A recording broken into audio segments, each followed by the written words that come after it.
if I want to change back to the home directory, I just type in cd, and that's very convenient. So actually I'm gonna clear the screen. So actually in bash you can make a shortcut or something like that to a directory that you want to work with.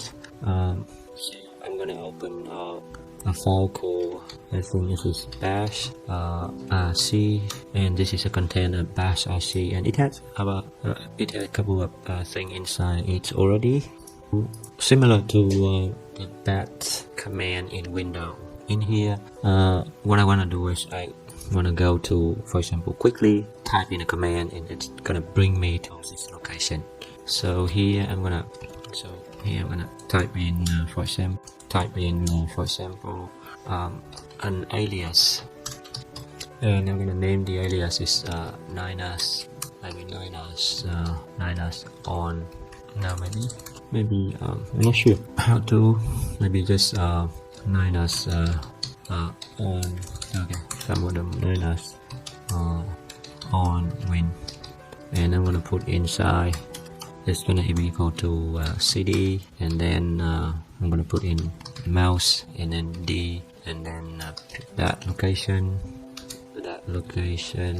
2016 2020, and then I'm gonna put inside there, which is Linux on Windows. I'm gonna put it in a bracket like that.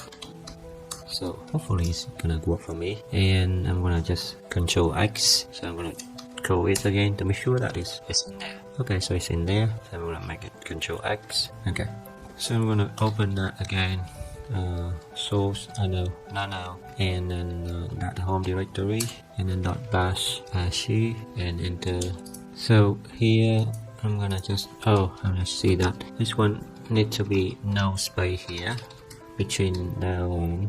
I'm gonna Control X and yes, and enter, and I'm gonna do the source that again. So it should working now. So I'm gonna type in Linux on Windows, and it's gonna change to the working directory that I want to work with. So that's pretty cool.